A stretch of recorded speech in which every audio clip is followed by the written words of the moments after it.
I did. I did.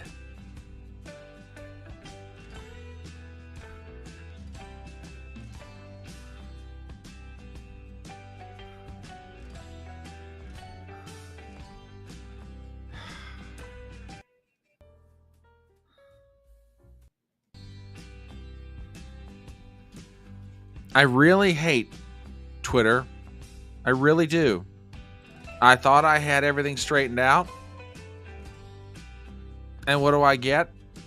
Just anyway. Hi, how are you doing out there in internet land? My name is Brian Trippett. I am the Front Porch Conservative. Welcome to Chattin On The Porch, a nice little live stream that we do through the week. Getting together, talking about the news, seeing what's going on, trying to make sense of it all, taking each other by the hand, looking each other in the eye and saying, I got you, bro. We're on Twitter. Excuse me. No, we're not on Twitter. We are on Rumble and we are on YouTube. And believe me, I'm going to have a long talk with Twitter. But that's a whole other story, which I will explain one of these days. Anywho, let me try this again. My name is Brian Trippett. I am the Front Porch Conservative. We are glad you are here tonight for Chatting on the Porch. So if you wouldn't mind, please send out the word to all your friends and people you're friendly with, people still willing to talk to you, people that you paid the money back to, and say, hey, get in here. We're going to talk about some of what's going on in the news, see if we can't figure this whole thing out. In the meanwhile, have some fun doing it. Laugh, talk, cry if needed. But we will get through this thing that we call life and the news. We are on Rumble. We are on YouTube. So if you wouldn't mind, please send out the link. Share it with your friends. Tell everybody to get in here. And let's see if we can't do this thing. Gonna have fun tonight. Got some special things to do. Well, to watch, actually. We're going to be watching a presidential address. President Joe Biden is speaking from the Oval Office. Addressing his withdrawal from the race, and I'm going to be very, very interested to hear his comments. So, looking forward to getting into all that. And we're going to be talking about some other things, like the current weather report. Weather report? Ah, yes, there's a weather report. Apparently, there's a snowstorm headed across America, all the way from the coasts of California to the shores of Maine. A Democrat snowstorm. We'll explain that momentarily. Anyway, glad to have you all here tonight. Looking forward to everything, and glad you could join us. Now we'll wind the music down, see what's going on here. Oh, who's in the house? Rhonda DeSantis made it first one in. Okay, cool. Glad to have you. Hello, M169. Glad to have you.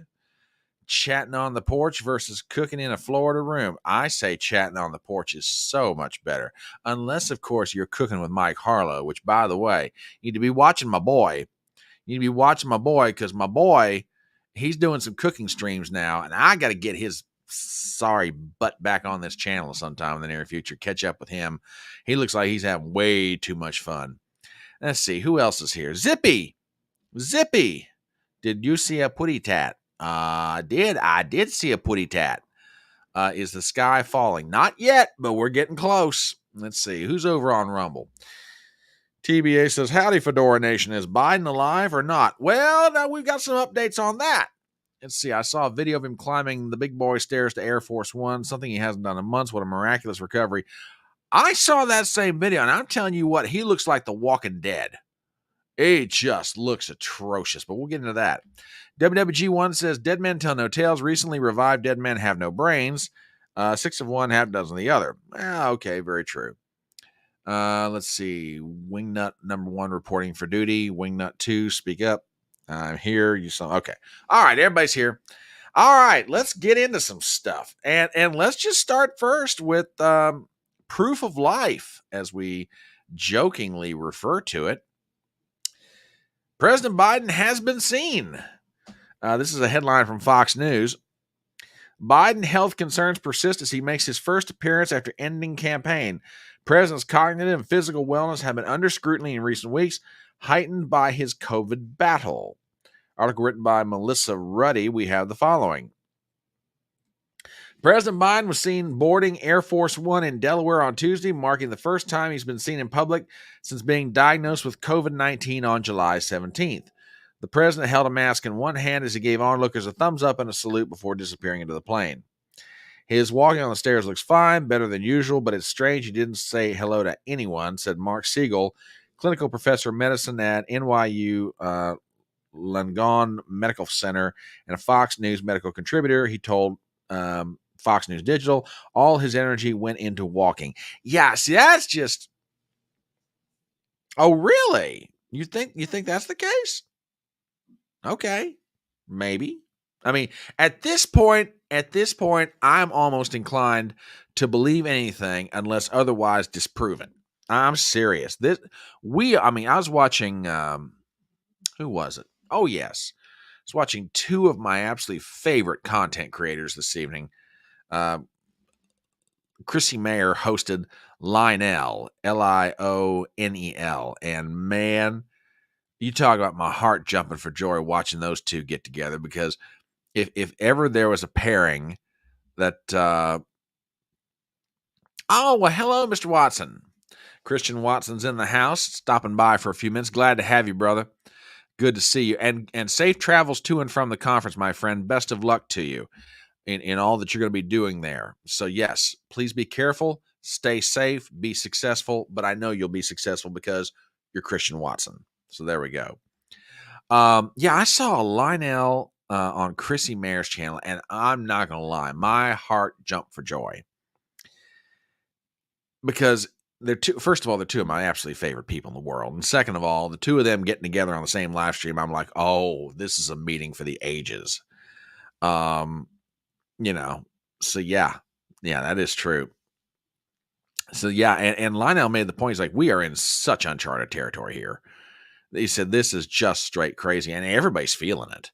So yeah, I'm kind of like you. I'd have him hold up a newspaper with the current date. I mean, yeah, and I wouldn't be surprised by this at all. People who are going to watch this who maybe have not seen my channel before, they're going to say, oh, we got another conspiracy guy over here. No, I'm not trying to be conspiratorial, man. But I'm telling you right now, nothing that is going on makes a lick of sense. It really does. Matter of fact, do we have the footage on this? Let me check something real fast. Hang on, guys. I just want to see something. I want to see if maybe, do we have it here? No. That's live TV. Never mind. I was looking for something else. I was trying to see if this story I was looking at had Biden walking to and from. Apparently not. Okay. We're waiting for something else. We're gonna jump in on Biden's address to the nation. He will be addressing the nation from the Oval Office at 8:00, discussing his withdrawal from the presidential race. So I'm going to be very interested to see that. Now the other thing, and here's the headline for that one: Biden will address his nation from Oval Office. White House has not said when Biden will make public remarks on decision to wait a minute. Will address nation from Oval Office on decision to exit. The White House has not said when Biden will make public remarks on this. Now, Christopher, those two things cannot be equally true. Chris Pandolfo wrote that. And son, those two things are not equally true. That is just straight crazy. All right, here it is. Here's Biden exiting his vehicle and walking up the steps of Air Force One. Let's just play this for a second. Tell me if you guys hear the sound on this. Anyway, I'll do it without the sound. Here he goes. He's getting out of the car. Kind of breezy there at the airport, but it looks otherwise okay.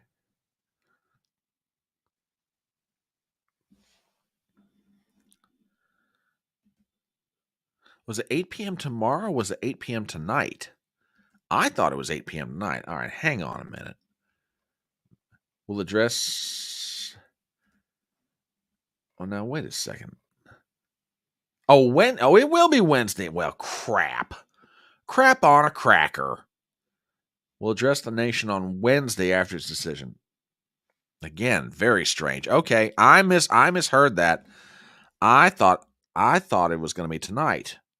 Okay, all right, well, fine. Gives us a little bit more to talk about. So yes, he's been cited. He has been seen out and about among people. And he will talk to the nation tomorrow night. He's going to give the LBJ speech. I mean, we'd listened to a little bit of it last night with Tracy, who was here, and I got to thank her again for stopping by because first of all, I hadn't seen her in ages, and second of all, always a pleasure to have her here. And TBA, no, wouldn't you know, it's the one night. I've got an appointment at 6:30. I have no idea how long it's going to run.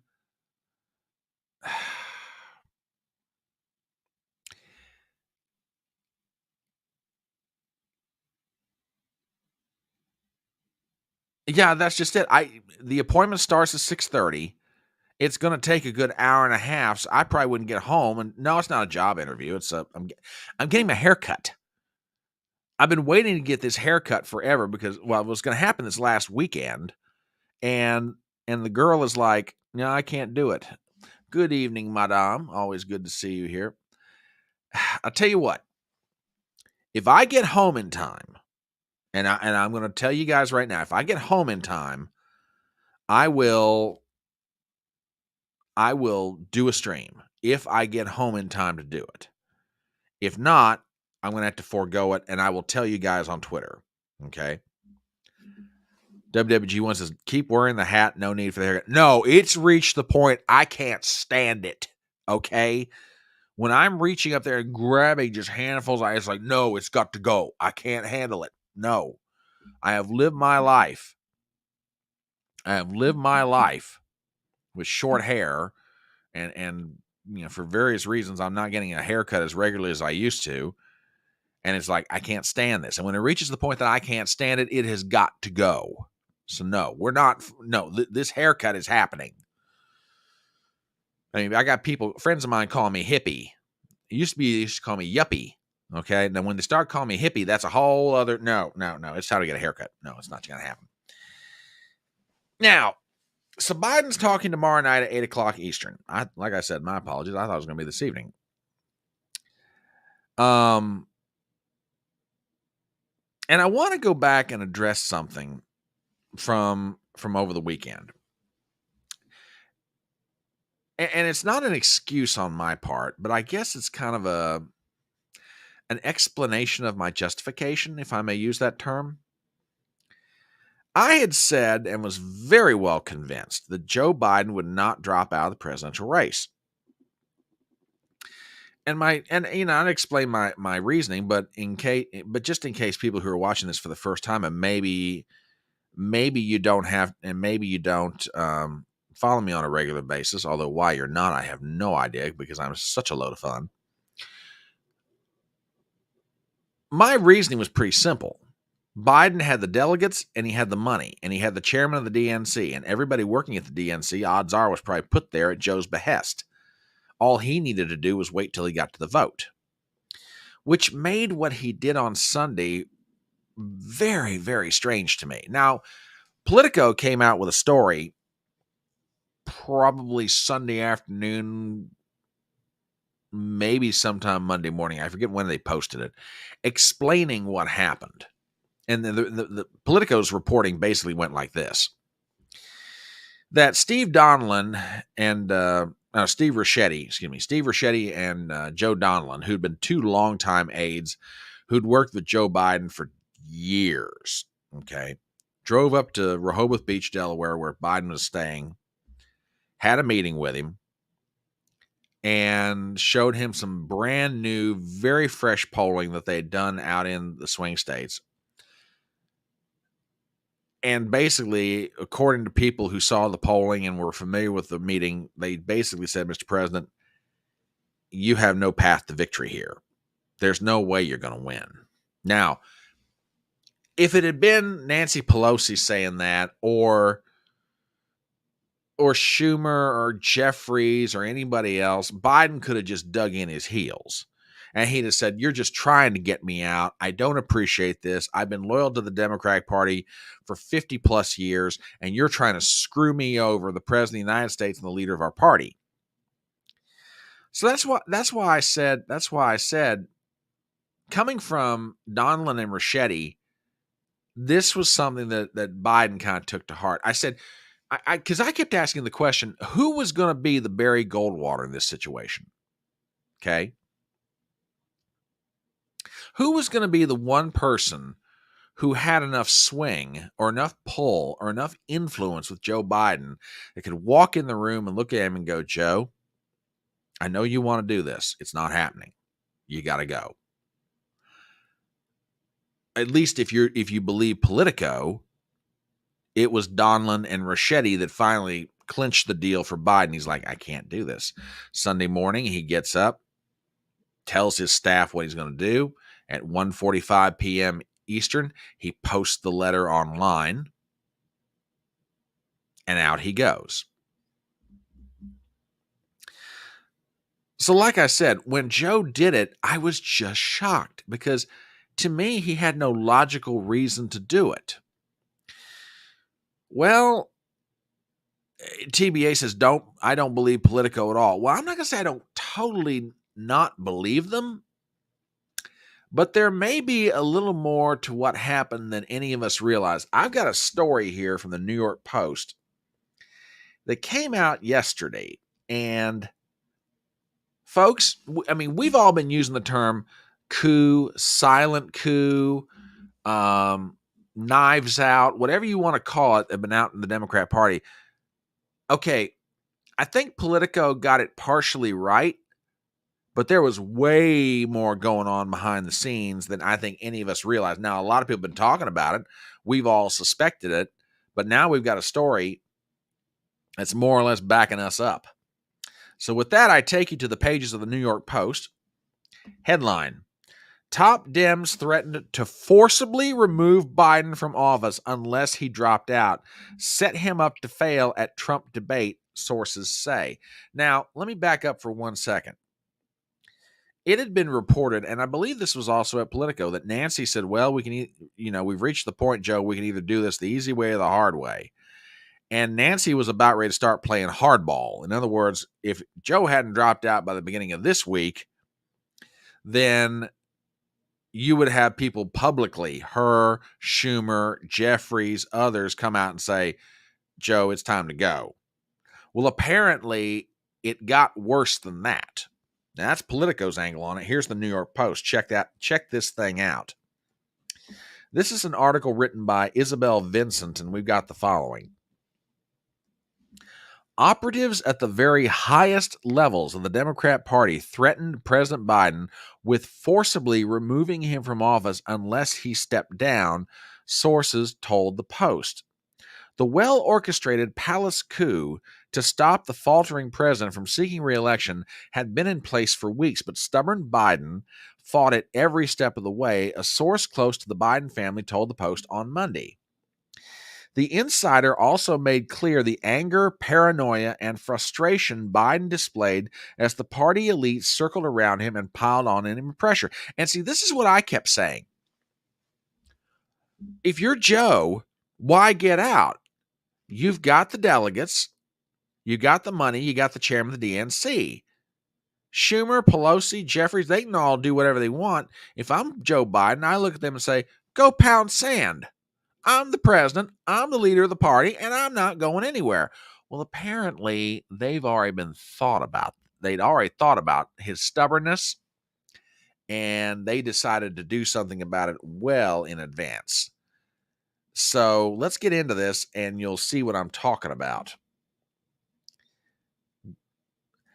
Part of the, quote, elaborate strategy to remove Biden from the race, as he announced in a shocking letter posted on Twitter on Sunday, was allowing him to debate Republican candidate Donald Trump last month on live TV in Atlanta. During the car crash 90-minute debate, it's an interesting way of describing it, Biden appeared confused, slack-jawed, and at one point froze up, with his performance turning the tide against him. Going a little further into the article, we have the following. Quote, that debate was a setup to convince Democrats he couldn't run for president, the source said on Monday. As calls for him to bow out mounted, Biden insisted he would continue, but now listen to this, party bigwigs threatened to invoke the 25th Amendment to the U.S. Constitution. The amendment allows the vice president and members of the cabinet to declare the president is unfit to serve and force him to step down, the source added. The White House and representatives of the DNC did not immediately respond to the Post's requests for comment. Now, I want to stop here for a second and talk about something. All of us, me, you, people watching this live stream, people on social media, kept asking the question, why in God's name is Joe Biden debating him so early? Now, a lot of us thought, okay, Joe knows he's losing in the polls. He wants to try to change the momentum, yada, yada, yada. But there were some people, who said, what if this is a setup? What if somebody's trying to get rid of him and they're using the debate to do it? In other words, Biden goes into this debate on the 27th of June. Everybody sees the absolute crap show that is Joe Biden's mental state right now. And then the pressure starts to get him out. In other words, okay, we get Joe out of the way. We get somebody installed, sometime midsummer, and down the road we go. According to the reporter for the New York Post, Isabella Vincent, that's exactly what happened. Somebody slipped it into Joe's ear. Hey, maybe you ought to take on Trump early on. Let's turn this thing around, Joe. Let's show the country what you're really made out of. Let's show them how smart and tough you are. Let's do this debate early. And Joe's like, hey, that's a pretty good idea. Let's do that. And right down the toilet it went, along with his campaign. They said it. Folks, they're coming out and reporting it. They absolutely set him up. Anyway, let's get back to this article. We'll finish it off. Although Biden immediately endorsed Vice President Kamala Harris as the Democrat candidate for president, the source said Democrat delegates will be strongly encouraged to instead back Arizona and former astronaut Mark Kelly for president at the DNC convention in Chicago in August. Now, keep in mind, this was written on Monday, so a lot of this has changed since then. As a matter of fact, it's now reached the point people are talking about whether Mark Kelly is going to be her vice presidential nominee. Interesting choice, but all right, whatever. Some holdouts still have yet to endorse Harris as Biden's successor, despite there being less than a month until the convention and only 4 months to Election Day. Most notable among them is former President Barack Obama. And I still say that if I'm Kamala Harris, okay, and right now there's a lot of love for Kamala. We'll get into that a little bit later, but I'll say this much. Kamala, honey, you best be very careful right now, because until the big fella comes out and gives you the nod, I'd be very nervous. And even if he does, I'd still be scared to death. You saw what he did to Joe Biden. You were a witness to that, which, by the way, is a fascinating question going forward. Okay? If I were you, honey, I'd be looking over your shoulder every step of the way. Just saying. Anyway, back to the article. Quote, we will be navigating uncharted waters in the days ahead, Obama said on Sunday. Now here's an interesting detail. Following the first debate, first son Hunter Biden suddenly became more involved in his father's day-to-day business and insisted upon attending every official and unofficial meeting, the source said. Quote, Hunter felt that Joe Biden was being set up, and he was very concerned about his father, the source said. These officials were not on Joe's side. Biden's own staff did not have any forewarning about the bombshell decision to pull out of the race, which was known since at least Tuesday, the source said. Oh, wait a minute. Did I read that right? Let me hang on a minute. I got to make sure about this. Biden's own staff did not have any forewarning about the bombshell decision to pull out of the race, which was known since at least Tuesday. Holy cow, folks! Do you realize what he's saying? If Isabel Vincent's source is correct, Biden knew as of last week he was going to pull out of the race. He didn't wait. He didn't change his mind when Donlin and Ricchetti came to Delaware. He decided a week ago today that he was going to get out of it. So, all right, let's see what else we got here. But here's another factor I think that's interesting. Now, Hunter was probably doing it for very self-interested reasons. Okay, let's be honest. Daddy still got to give me the pardon. But on the other hand, okay, look, Hunter Biden's reasons may have been as selfish as all get out, but, you know, you can't blame Hunter for what he was doing. I mean, people kept wondering, why is Hunter injecting himself into the campaign as hard as he is? Well, now it kind of makes sense, you know. Anyway, back to the article. A little further into this. Many were also shocked by the letter posted on Biden's Twitter account itself, as it was typed on his private letterhead rather than the White House notepaper and signed electronically, the source said. Quote, everyone was totally shocked. It was pretty telling that Jill Biden tweeted a heart emoji and nothing else. Democrat Party insiders have also known for at least 2 years how Biden was in decline, said the source. When I saw him a couple of years ago, it was frightening, said the source. He was just repeating slogans and had no idea who I was. Oh, that's sad. That's genuinely sad. All right, let's see what you guys are saying in chat. Hang on here just a second.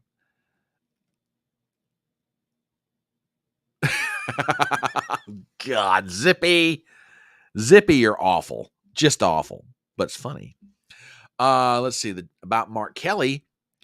Mark Kelly can give a speech about how his wife was shot. It helps neutralize Trump's shooting, and he can call for gun control at the same time. Plus, it helps others. That is an interesting thought. I mean, Trump's got if you believe the polling, Trump's got a very big lead in Arizona. If she picks Kelly, maybe, just maybe, it helps them. It helps them out. We'll see. I mean, but then again, we don't know who it's going to be. I've heard Beshear of Kentucky and Roy Moore of North Carolina. Beshear to me would make sense. Would make very interesting sense, actually. Hang on one second. I want to look. There's something I want to look for here. There's something very particular I want to look for. Because speaking of Kamala and vice presidential candidates, oh, hey, stop that. Kamala Harris. Stop that. Fox News, you try to screw up my live stream every time.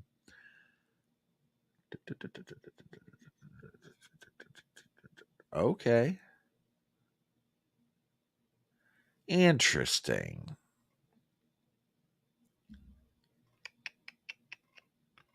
That's very interesting. Huh. All right. Hang on one more second, folks. Okay. No, I just saw something that really is interesting, and I will pop this up on the screen. I had mentioned a moment ago that Andy Beshear's name was being floated as a possible vice presidential candidate along with Kamala Harris. Well, apparently Fox News has got reporting that says Beshear has not been sent any requests. He hasn't been sent venting materials, questionnaires, that sort of thing. So, okay, so apparently Beshear may not even be in the running for the Veep slot. All right. But among the names that have been mentioned, the Harris campaign sent vetting materials to North Carolina Governor Roy Cooper, Pennsylvania Governor Josh Shapiro, Michigan Governor Gretchen Whitmer, Illinois Governor J.B. Pritzker, Minnesota Governor Tim Walz, and Senator Mark Kelly. Okay. All of those names kind of make sense. And what I'm getting at is this. Cooper would at least try to blunt Trump's advantage in North Carolina. Same thing with Pennsylvania with Shapiro. Whitmer, I don't think will take it. I really don't. Illinois, to have J.B. Pritzker on the ticket, he brings money, but that's about it. Walz could at least, keep Minnesota from flipping over, which, by the way, Trump and Vance are going up to Minnesota this weekend for a rally. Hang on a second. I just saw this before I came on the air tonight. Let me find it here. Come on. Where is it? Yep. And yeah, they're going up to, I believe it's St. Paul. Hang on, let me just make sure of this here. One moment, folks.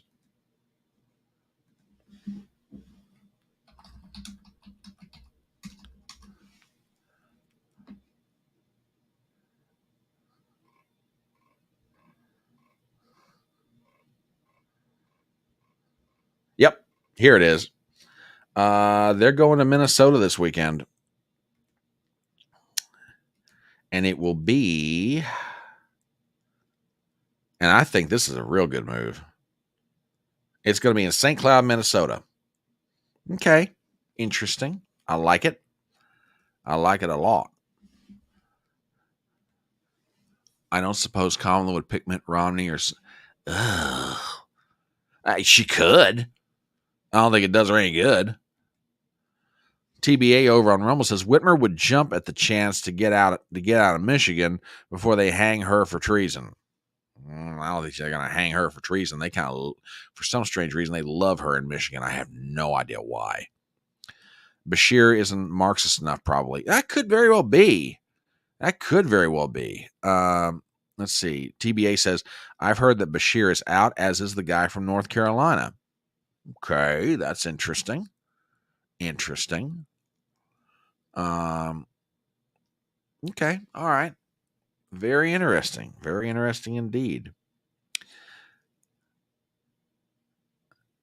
Now, I do have a question for y'all, and I think I already know the answer to what I'm going to get here. So they threatened him with the 25th Amendment. Okay.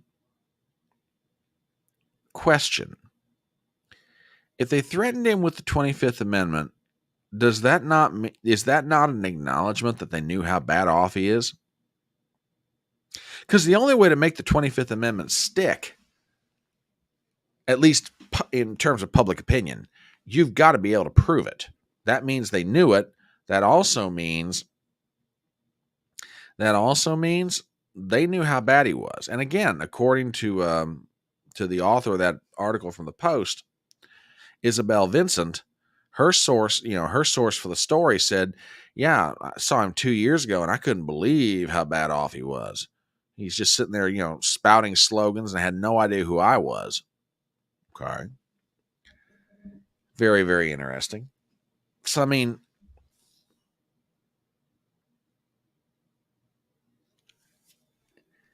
and this is the other thing about tomorrow night that I'm going to be fascinated to watch if we're not able to do it together. There's one thing that he has not explained to anybody. And to me, this might wind up being the thing that not only kills Kamala's campaign, but it also kills the Democrat Party. Now, it's on its face, it's not a real big thing. Okay. But when you stop and think about it, this could do it. Okay. And it's this. Why are you getting out of the race? You said that you're getting out of the race, but you're not saying why you're doing it. You're saying you want to spend the last 4 to 6 months of your term focusing on the duties of your office. Well, why? You mean you can't focus on the duties of your office and run for re-election? And if you are not running for re-election, why are you not running for re-election? Is it that you are choosing not to, or is that you can't? Now, there's a big difference between those two things, and I think you guys know where I'm going with this. I mean, it sounds like I'm splitting hairs here, but no. This is extremely important. If you had made the decision, like, let's say before the South Carolina primary, okay, and you said, I'm not going to run for reelection. I said that I was going to be a generational candidate, that I would be a bridge to a new generation of office holders. I've served my country. I've served the state of Delaware. I've served my country, and I'm going to retire. Okay. We probably all would have thought you were full of crap, but all right. That would have made a little more sense. At least as far as this question about why are you not running? Okay. I mean, that's extremely similar to what happened with LBJ, but LBJ in 1968, those circumstances were a little bit different. Okay, which I've got a clip here from a YouTube channel that I'm going to play you guys here in a minute. And man, it is really thought-provoking, especially as it relates to Kamala. But I mean, in 1968, Lyndon Johnson won the New Hampshire primary, but his opponent in that primary, Senator Eugene McCarthy, got like 42% of the vote. I mean, Johnson won with 50, but he only won by like 8 points. This was Lyndon Baines Johnson, who 4 years earlier had taken Barry Goldwater, held him by the nose, and kicked him in the electoral ass. Okay? This is, now granted, the Vietnam War was dragging down his popularity. You had Walter Cronkite on CBS showing, pictures of body bags coming back. Kids, injuries and death, and reporting everything that was going on in Vietnam. You had the Tet Offensive about 2 months earlier in January 68. So, yeah, you had a whole bunch of factors.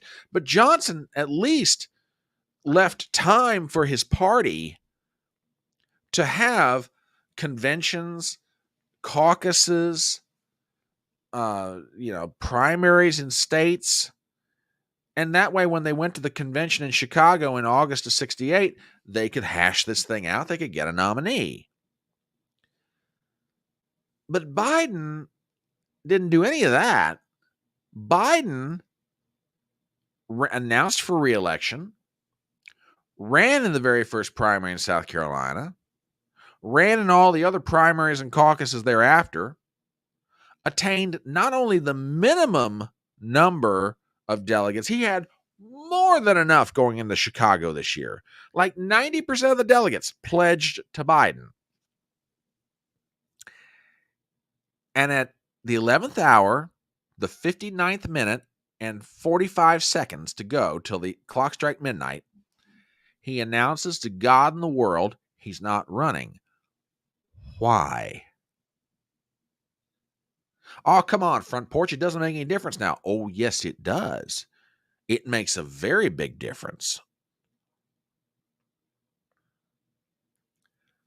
The big difference is this.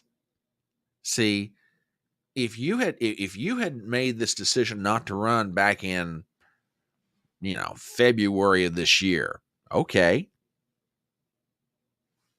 You choose not to run.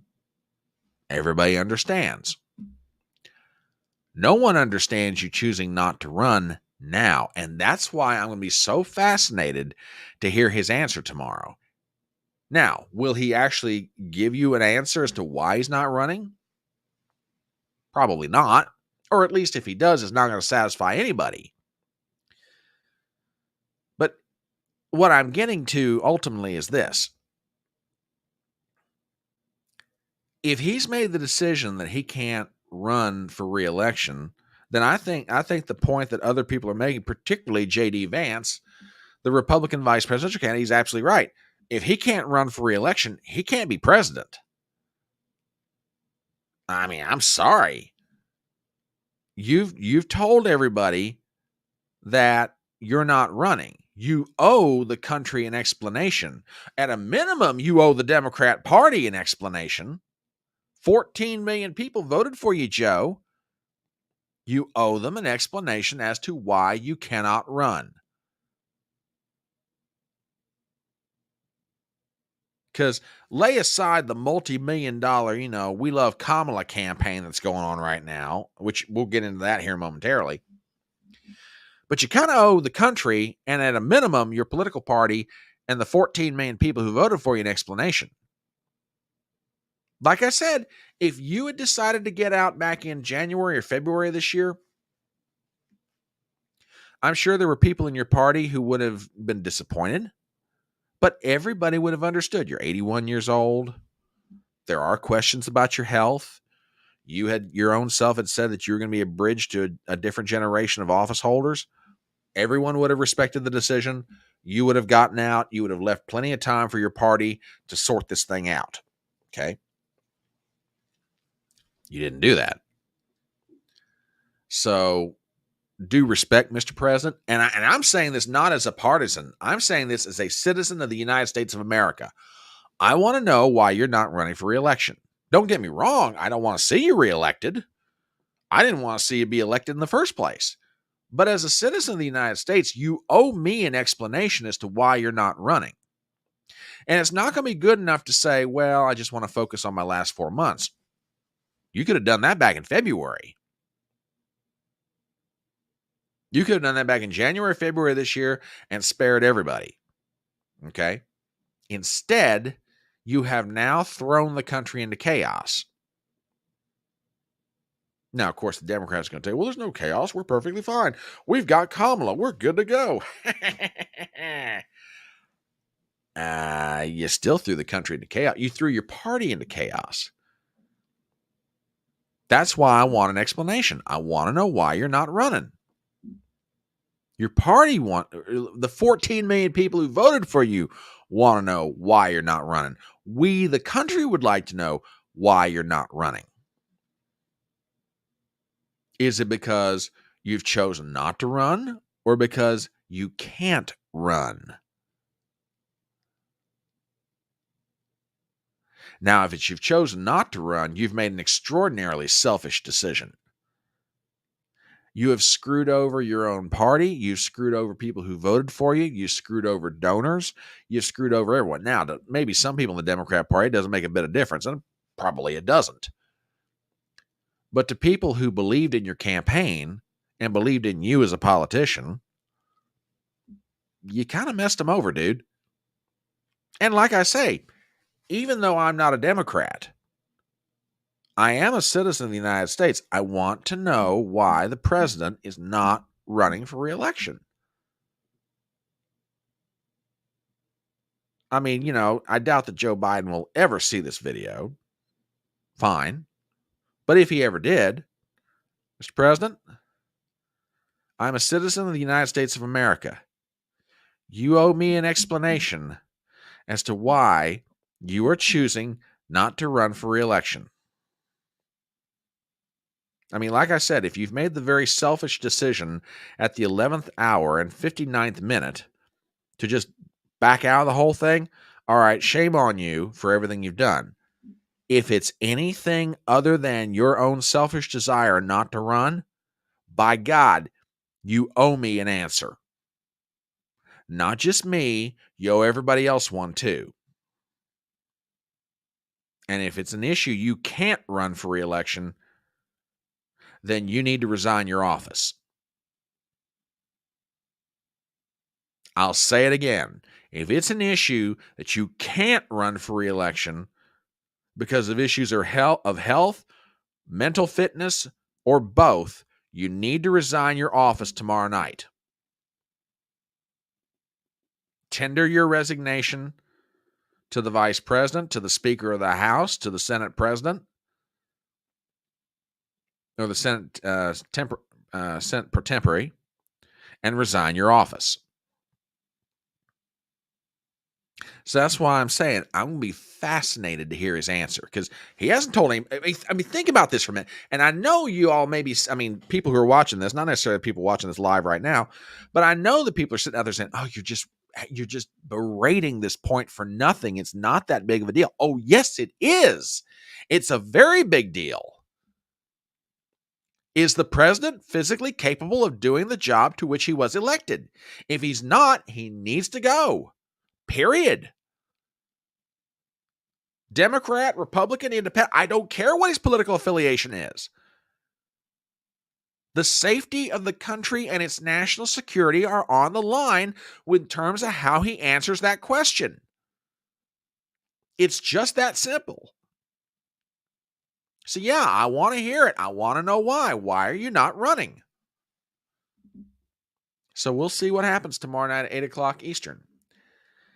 And let me get some other comments in here. Of course, they knew, which begs the question, what makes anyone think he's still fit? And this is what I'm saying. Why are you not running? You want to focus on the last few months in office? Fine. Why? You could still do that and still run for re-election, couldn't you? Or can you? Oh, there you go again, being conspiratorial. No, it's a perfectly legitimate and logical question. Probably use platitudes like saying he lost his fastball and it's time to... Okay, and maybe he will. But did you lose your fastball so much you still can't pitch? And if you can't pitch, what are you doing on the mound? You know, they rigged it so Biden would win over RFK Jr. Yeah, absolutely. I agree. This won't impact 90% of Democrat voters. It ticks off 5%, even though... Yeah, and small time, I'm glad you brought that up. I've got a clip here in a minute that I'm going to play. And, you know, I said at the beginning of the live stream, there's a snow job going on right now, all the way from California to the shores of Maine. It's a Democrat snow job across America. The snow job basically is spreading a whole lot of snow about how everybody loves Kamala and the party's united, and we've raised $81 million, and we got all this stuff going on, yada, yada, yada. Really? Are you sure about that? Get to that moment. TBA over on Rumble says, "Oh, please." I love how you said, "Please." Joe was never capable, physical, mental, or otherwise, to run the country. I agree with you. And we knew that. I knew that. You knew that. WWG1 knew that. Everybody else in the YouTube chat knew that.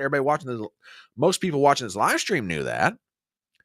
But after June 27th, the country couldn't deny it anymore.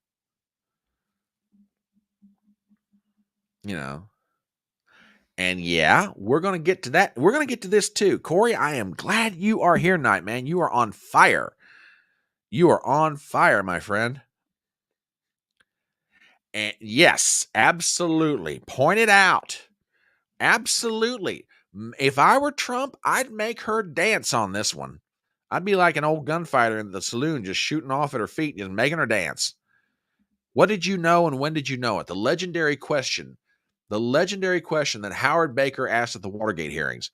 What did the president know and when did he know it? Well, in this case, what did the vice president know and when did she know it? I would. I agree with you, Corey. Make her dance. Good evening, Miss Tesla. Glad to have you on the electronic front porch. So yeah, that's what's going on. Which, by the way, we were able to. Someone was able to sneak in to this meeting that happened up in Delaware, just prior to Joe hitting the button on his computer and announcing to everybody that he was not going to run for re-election. So, you know, we do have a video of that. So, you know, folks, this was deep inside the halls of the Biden household. Check this out. 1, 2, 3.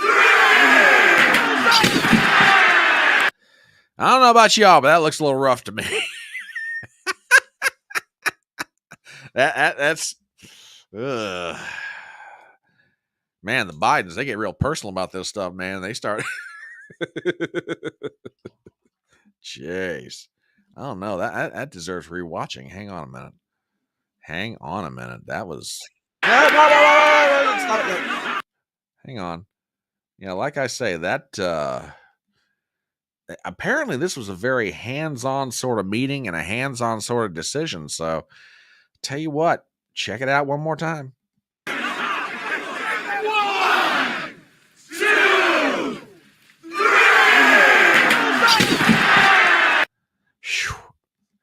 Apparently a very heartfelt, personal meeting between all the parties involved. And And they really put their hands on this decision. That's all I'm saying. They threw themselves into it, literally. Anyway, sorry, folks. I found that and I just couldn't resist. Anywho, let's do a real quick commercial since we've reached that point. My name is Brian Trippett. I am the Front Porch Conservative. Welcome indeed to Chattin On The Porch, our live stream through the week where we get together and we talk about items in the news. We're on Rumble and we're on YouTube. We're going to be back on Twitter at some point if I can straighten Twitter out. Elon. Anyway, I'll explain that story later. But please do me a favor in the meanwhile. If you're not a subscriber to my channel, please do so. Also, please hit the bell for notifications. I want to make sure you're always aware when a new video or a live stream is coming out. And also go ahead and give me a thumbs up on the video. It really does help me out with Mr. Algorithm. He's a very funny fellow, but for some reason, he's very receptive to the thumbs up. So there you go. Anyway, let's get into the next topic of the night. And this one's very, very big. And that is the resignation of Secret Service Chief Kimberly Cheatle. She is out. News broke at about, I guess it was 11 o'clock this morning, that she is on her way out. And let's get into a discussion of this. So, from thehill.com, Secret Service Director Cheatle resigns after Trump assassination attempt. By Rebecca Baesch. I didn't say what y'all thought I said, so just chill out there. Secret Service Director Kimberly Cheatle resigned Tuesday following a disastrous appearance before Congress to review the assassination attempt against former President Trump. Cheatle has faced calls to resign since the July 13th rally in Butler, Pennsylvania, during which a gunman managed to fire shots at Trump, piercing his ear. But those calls grew louder during a hearing before the House Oversight and Accountability Committee in which Cheatle infuriated lawmakers on both sides by sidestepping multiple questions and failing to provide sought-after details about how the agency was reckoning with its failure to secure Trump's safety. Quote, "I take full responsibility for the security lapse," she said in an email to staff Tuesday that was obtained by the Associated Press. "In light of recent events, it is with a heavy heart that I made the difficult decision to step down as your director. Her resignation is effective immediately, and Deputy Director Ronald Rowe, a 24-year veteran of the agency, has been appointed to her role on an acting basis." President Biden praised Cheatle, who has been in with the Secret Service for nearly 30 years, calling her selflessly dedicated and noting that she has risked her life to protect our nation throughout her career in the United States Secret Service. Quote, "As a leader, it takes honor, courage, and incredible integrity to take full responsibility for an organization tasked with one of the most challenging jobs in public service," he said. Cheatle had said as recently as Monday's hearing that she would not step down, and her resignation was seen as a victory for both Republicans and Democrats in Congress who had demanded her ousting. Quote, "She should have resigned at least a week ago. I'm happy to see that. I'm happy to also see that she has heeded the call by both Democrats and Republicans," Speaker Mike Johnson said Tuesday. "Now we have to pick up the pieces. We have got a lot of work to do. The task force that we'll be putting together is going to be very important," he added. "The Secret Service has what it calls a no-fail mission, one that does not allow for error in securing the safety of its protectees." In addition to Trump, 2 others were wounded during the shooting, while another man lost his life. Cheatle acknowledged the shooting was a failure of the agency. Quote, "The Secret Service solemn mission is to protect our nation's leaders. On July 13th, we failed.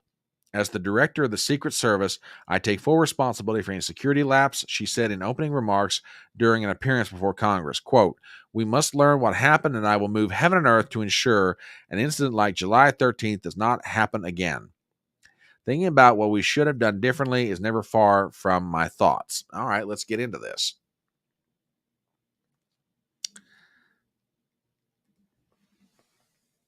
Got some questions for you guys.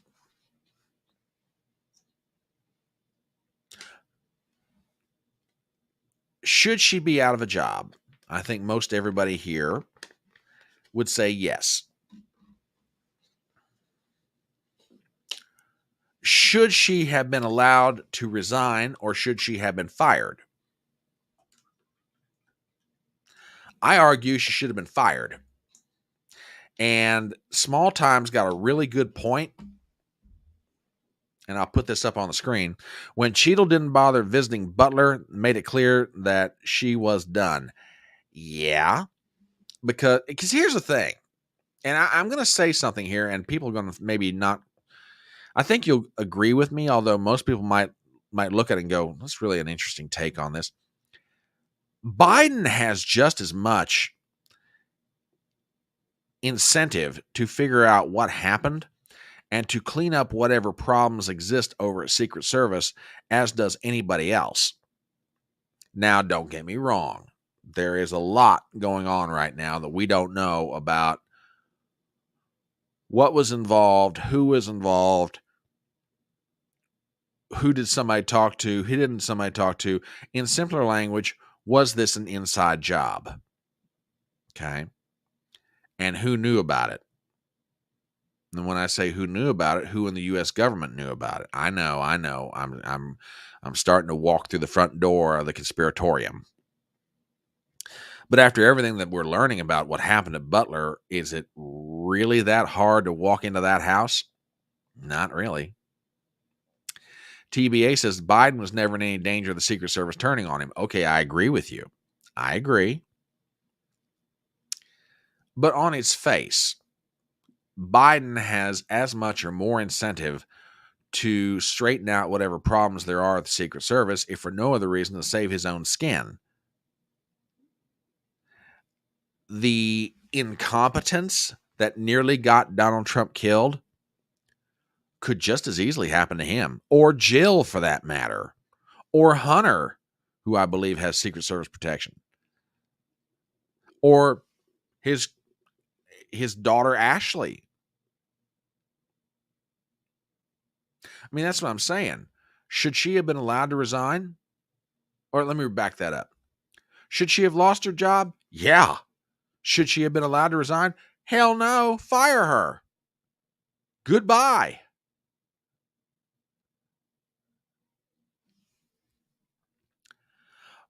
WWG1 asked me a question. You are trying not to be, quote, conspiratorial. Why is that, Brian? What if the conspiracies are the truth? What then? Okay, let me phrase it another way. I'm doing my best for various reasons to keep it to the realm of, okay, I've got this as a reported fact now. That said, could the reported fact wind up being wrong or someone's feeding me a line? Yeah, happens in the press all the time. But I'm trying to keep it in the realm of, okay, we have this as an established fact. That's primarily what I'm saying. Okay. So there's my best answer to your question. Do I acknowledge that the conspiracies could wind up being the truth? Oh, absolutely. Absolutely. I mean, it's taken us 60 or 70 years, but yeah, we're now very assured. No. I know you're not arguing with me. You're not arguing with me, but I mean, I just want to give you an answer to your question. So no, I'm not upset with you. We're all good. You're good with me. After 60 or 70 years, yeah, we firmly understand now the CIA had something to do with Kennedy's death. And maybe it's a little more to say they had more than something to do with it. They had a lot to do with it. Okay. She should have been fired. Biden should have fired her Sunday morning, the 14th. Period. End of discussion.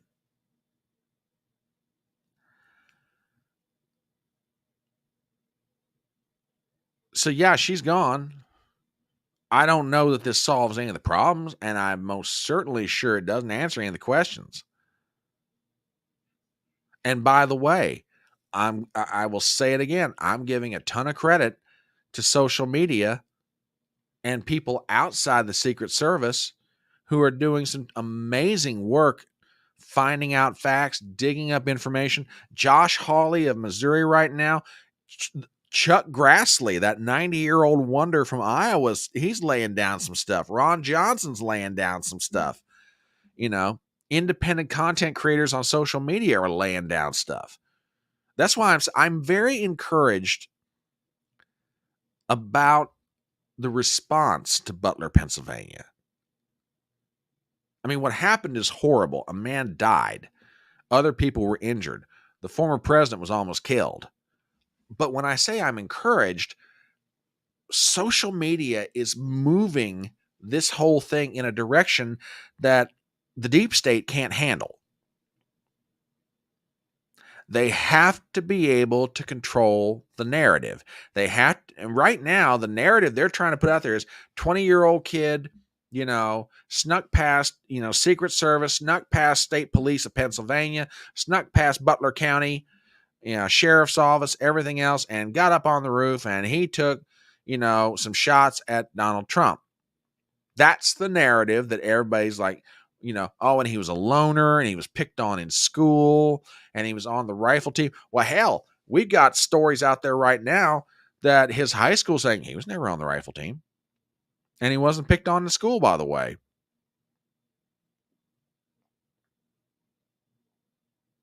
That's why I'm saying I'm encouraged by where we're going, because it's becoming painfully obvious that in the era of the internet, social media, etc., the mainstream media can't control the narrative anymore.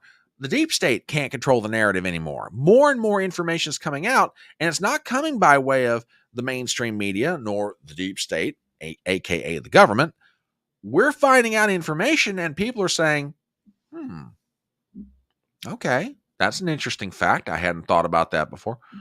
Well, okay, or little bits and pieces are coming out all the time. It's kind of like, I've used this analogy before. It's kind of like, I look through the glass, I'm a blind man trying to describe what an elephant looks like. Well, I got one part of the elephant here, and I got another part of the elephant here, and I'm holding on to another part of the elephant here. We're going to get the whole picture one of these days, but we don't have it yet.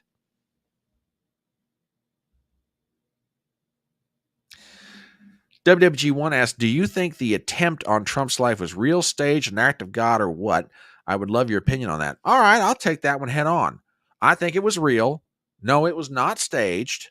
I think an act of God saved his life, and I am very sure that this kid did not act alone, and I am very sure the deep state tried to take out Trump. And I'll take that one to the grave. Oh, Zippy, I'm sorry you can't stay with us for the whole time, but brother, thank you for being here. We do appreciate it. What I can't figure out is if there was a sniper in the second floor of the building adjacent to the shooter, that they would have had the kid dead. That's a great question. That's a great question. That's what I'm saying. There's so much about this we don't have answers to yet, but we're getting there. And yeah, I think Tiny Tesla makes a great point. There is so much justification. There's just so much citizen journalists can do through cell phones. Yeah, but just by the fact they're doing it. By the fact they're doing it and they're sharing that information, it's changing everything. It's absolutely changing everything. I mean, we're finding out, people were like, oh my God, what happened? And then a day or two later, hey, I've got this video showing where I was pointing to the kid on the roof.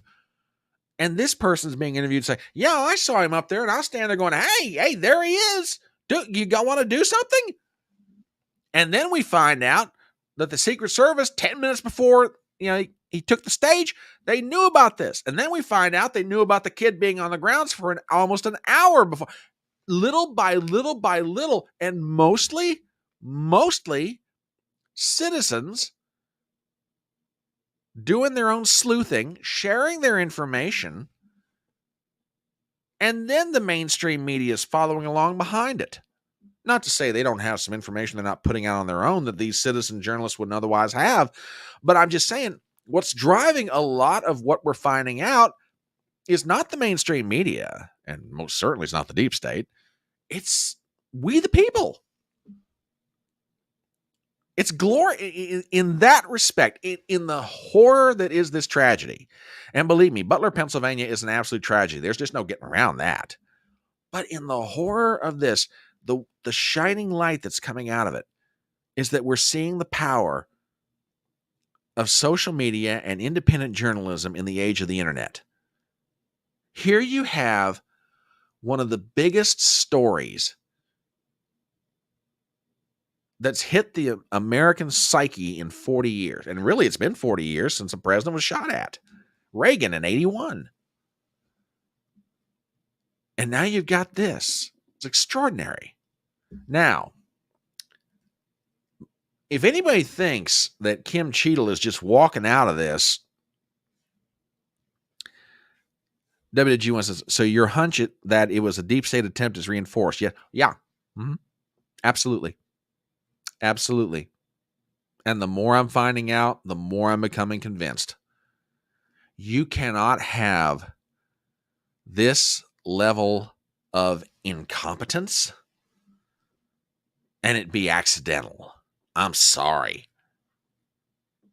There's negligence, and then there's willful negligence.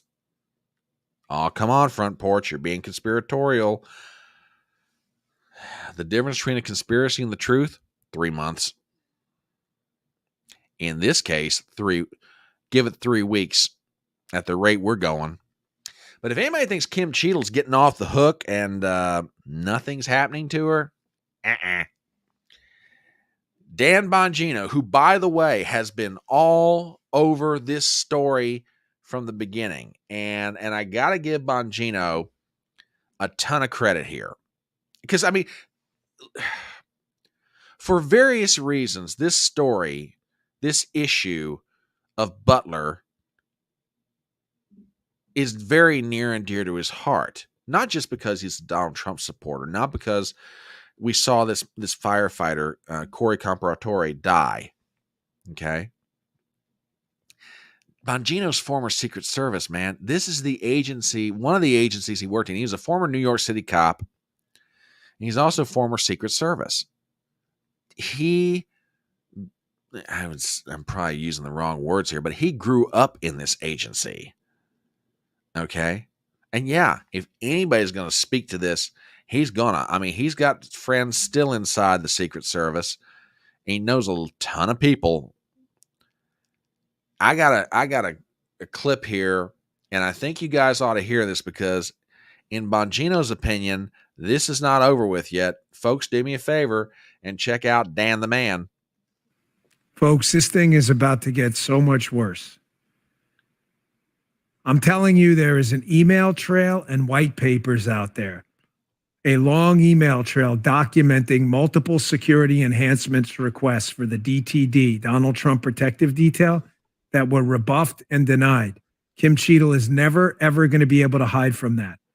And what happened, I want all of her communications, both before and after, business-wise, conducted on a personal device in potential violation of administrative and possibly other rules and regulations for the Secret Service.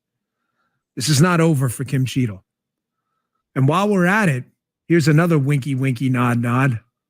Maybe you should ask Kim Cheatle if she's ever communicated on encrypted apps outside of her government device, government email, or government texting capabilities. Everybody taking notes in Congress about the cocaine scandal at the White House and the missing January 6th text too. I'm just going to throw that out there. It's your home for breaking news. Maybe you should ask her that under oath.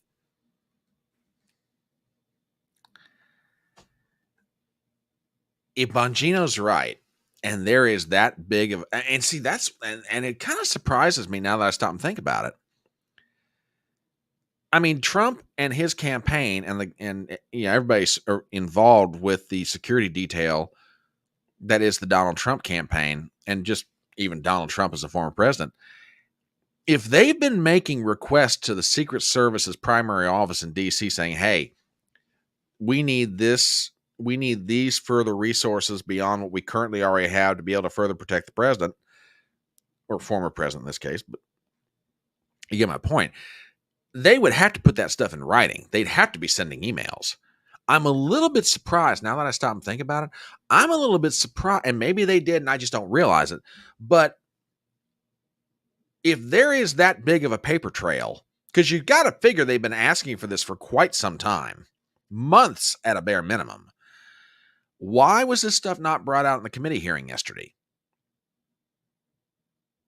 Now, maybe the Republicans were saving it for some political advantage. Well, to me, if you were saving it for somewhere down the line, you kind of blew it. You should have brought this stuff up yesterday. But if Bongino is right, and there is that big of a paper trail out there to Kim going from the protective detail on Trump to the Washington office for the Secret Service saying, hey, we need this, and they're getting replies back going, no, sorry, we can't do it. No, we can't give you that. No, sorry. Somebody's head is going to roll and someone's butt is in the sling. And I don't mean just Kim Cheatle either. Because you can't tell me there weren't other people at the Secret Service office that didn't know about these requests. Yeah. Oh, yeah. Yeah. Oh, here. Yeah. Now, this one I didn't hear about, but I'm not surprised. Wow. Just wow. Anywho, tell you what, we're going to switch gears for a second and talk about our last subject for the night. Before we do, let me get in one last quick commercial. If you just happened on this live stream and you're sitting there looking at your computer screen or your telephone, wondering, who is this funny fellow in the hat? Well, let me introduce myself to you. My name is Brian Trippett. I am the Front Porch Conservative. This live stream you found is called Chattin On The Porch. We get together most nights of the week around 7:30 Eastern to talk about what's going on in the news. We, look at stories. We kind of analyze it. We give our thoughts. People comment in chat on both Rumble and YouTube. And we try and figure out what's going on. Using our common sense and our experience and our wits and everything else. We give our takes on it, and people are free to agree with us, disagree with us, and this is the electronic front porch. You're always welcome here. I only have one basic rule. Just don't be rude to anybody else in chat. Be as feisty as you wish. Say whatever you like. Just don't be rude. Don't be nasty.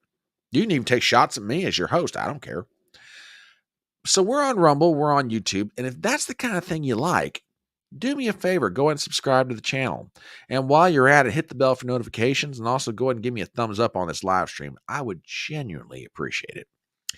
All right, with that, we're going to get into our last topic of the night. And this has to do with a weather report. And I said that the United States is under a blizzard warning. And this blizzard warning goes all the way from the shores of California, all the way to the coasts of Maine and everywhere in between, all the way from the Canadian border, all the way down to the Rio Grande River. This covers the entire United States. I would include I would include Alaska and Hawaii, but, whatever. There is a snow job going on right now, and it's a snow job initiated by the Democrats for the... what word do I want to use? Resurrection, maybe is a term for it. Recreation, remodeling. Remodeling might be a better way of saying it. The remodeling of the reputation of one Vice President Kamala Harris. Or as Corey loves to call her, Kamala Harris. Oh, that's a really good nickname. Haktua Harris. I like that. Corey, I'm glad you came up with that, by the way. Haktua Harris. Now, when I say there's a remodeling of her reputation, basically what I'm getting at is this. I could sit here all night long and play you clips, not just from the past 4 years, but from most of her past, demonstrating how just remarkably stupid this woman is.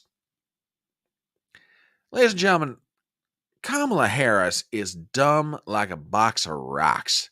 She is as dense as a fence post.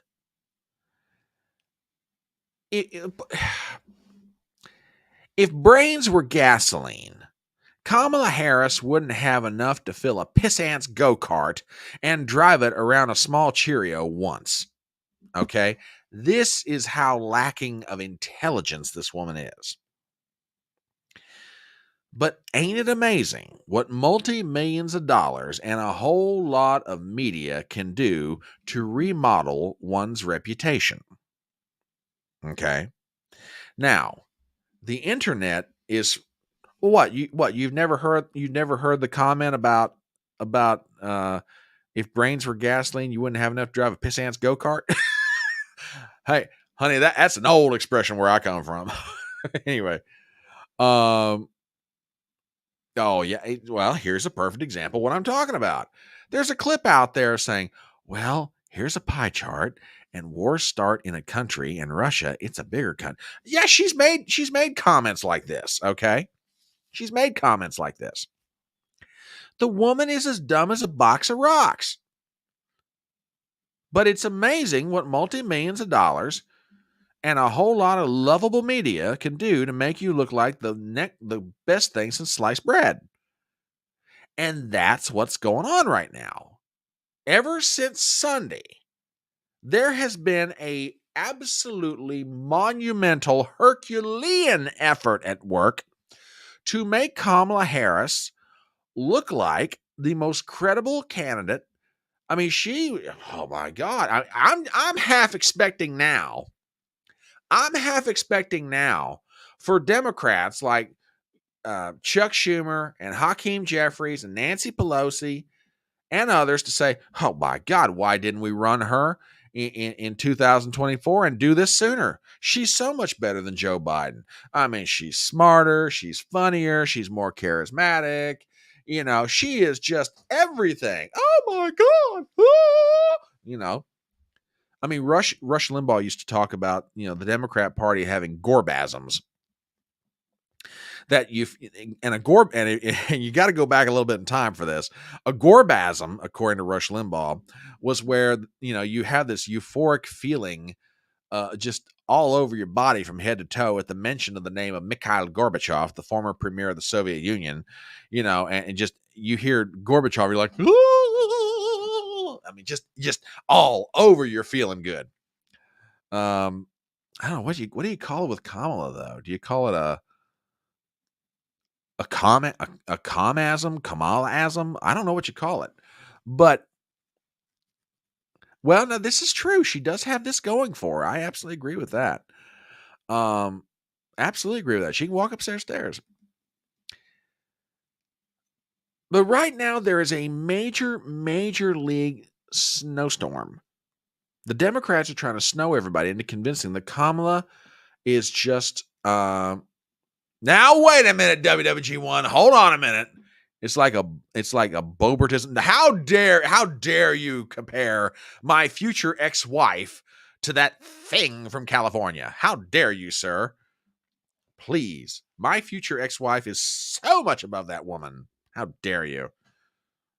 And on top of that, Lauren Boebert knows how to handle a gun. I don't think Kamala Harris would know which end to shoot first. Anyway. Oh, that's great. Oh, that's great. Cacklegasm. That's awesome. Oh, that's awesome. I love this. I love it. Folks, I told you I have the smartest audience on the internet, and they just proved it. We have come up with the term for that euphoric feeling that Democrats have at the mention of Kamala Harris's name. It's called a cacklegasm. That's great. I love that. That is fantastic. Oh my goodness. I'm posting that. I'm gonna give you credit for it. I'm gonna give you credit for it on social media tonight, but I am so posting that on Twitter tonight when I'm done with the live stream. We're gonna get that thing trending on Twitter. Oh yes, Haktua Harris can give cacklegasms. I love it. I love it. Oh, cheers to you guys. You're awesome. Oh my God. That's great. To cacklegasms. Oh, okay. But here's a problem. There's a problem right now.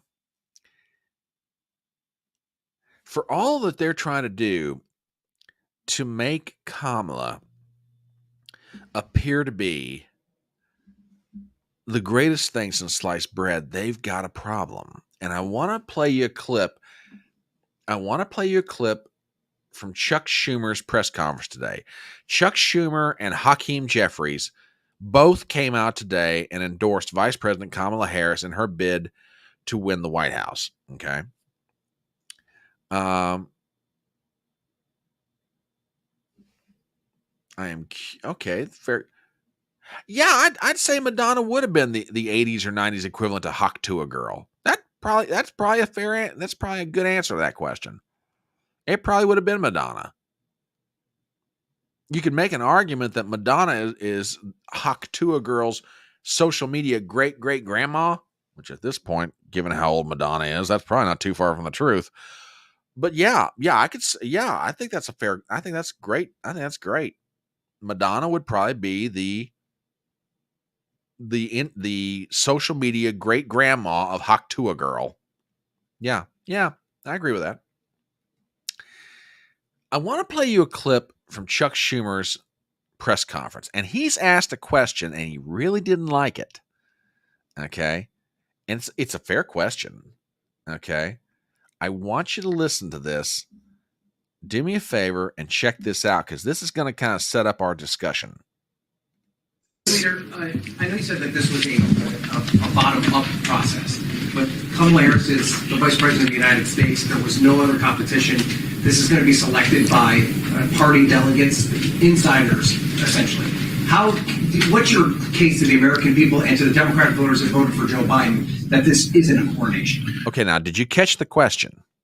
Hey, look, I mean, she's Vice President of the United States. How can you assure Democrat voters that this is not a coronation? In other words, how can you assure them this is not coming from the top down as opposed to the bottom up?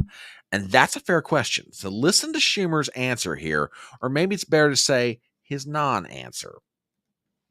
The bottom line, it was a bottom-up process. People just rallied right to her side. The enthusiasm in this big, diverse, representative party was amazing. It was palpable. You could cut it with a knife. Oh, really? Really? Well, let's talk about that. And yep, small time. Ding, ding, ding, ding. Right on the nose, my brother. You have got it. You have absolutely got it. This is AstroTurf. Now, for those of you who are watching this live stream, you're like, what do you mean by AstroTurf? Well, you've heard the expression natural grassroots movement. There's that, and then there's AstroTurf. In other words, it's fake, it's phony, it's paid for, it's not real. That's what's going on with Kamala right now. Okay? The Democrats are trying to, TBA over on Rumble says gaslighting. You're absolutely right. That's exactly what the Democrats are trying to do right now. They're trying to convince the average voter that's not necessarily paying attention to this thing, although I think more people are paying attention than you can even realize. And I'm going to show you a clip here in a minute that points out the Democrats' problem. Okay? WWG1 AstroTurf definition: the stuff that Bill Clinton had in the back of his pickup truck. Oh, there's a trip down memory lane I don't want to think about. Although Don Imus got off one of the best comments at the White House Correspondents' Dinner. Oh, I ought to play that one sometime. Anyhow, I've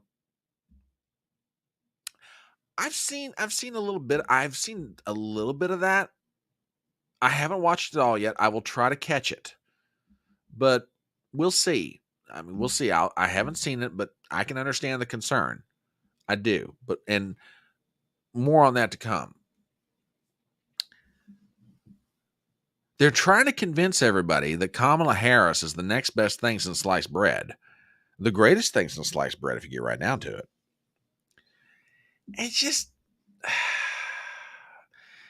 but see, if this is such a bottom-up movement, if this is such they're all rallying to her, which don't get me wrong, there are Democrat lawmakers that are rallying to her. There are Democrat congressmen. There are Democrat senators. You've now got Nancy Pelosi on board. You got Hakeem Jeffries. You got Chuck Schumer. You got Joe Biden. Now he's not running. Yada, yada, yada. Okay. Where are the Democrat voters? Now, don't get me wrong. And Christian, if you're still watching this with me right now, I get what you're saying. I saw parts of the rally. She had a crowd of about 2,000 people there. Very diverse, very enthusiastic. I don't disagree with any of that. But I'm just wondering if the Democrats, and again, time's going to tell. Time is going to tell on this one. But I'm just wondering if the Democrats, in moving Joe Biden out the way they did, have not wound up shooting themselves in the foot. And I want to play you something by the way of historical comparison. I found a video today, and I'm going to go ahead and drop this in chat on both sides. And it's a really good video. It's from a YouTuber known as the History Guy. Okay. And again, I'm not necessarily endorsing him one way or the other. I found it to be very interesting, very compelling. Okay. And I watched this and I'm like, okay. Very interesting. Let me find it here. Yeah, I think that's exactly where I want it to be. 1310. I'm sorry, folks. I had something here. Yeah, let me back that up just a hair. Okay. I want to play something. It's a very small snippet from this video. Video runs about 15 and a half minutes. It's really the parts of it that I've watched so far, I found it to be very interesting. Because, I love history. I love political history in particular. But I want to play something, and I just want your guys' take on this. Now, that gentleman pictured right there is Old Man Daley, the old Richard Daley Sr. Okay, I want you to listen to what the narrator for this video says. Check this out, and then I'll explain why I'm playing it. Starting with F. While Humphrey was nominated comfortably in front of a television audience of 89 million, his nomination came without having won or even entered a single primary election. And despite what the New York Times described as the feeling among many delegates that Vice President Humphrey can neither unify the party nor win in November. Haynes Johnson writes, the 1968 Chicago Convention became a lacerating event, a distillation of a year of heartbreak, assassinations, riots, and a breakdown in law and order that made it seem as if the country were coming apart. Okay, I want to go back on something for just a second. It's 1968, and I want to play that. I want to play that portion again because it's definitely worth repeating, and I want you guys to hear this and just think about it, and then I'll explain why I'm putting it out here. Okay. All right. Here we go. One more time. Just a few seconds of this. Starting with F. While Humphrey was nominated comfortably in front of a television audience of 89 million, his nomination came without having won or even entered a single primary election.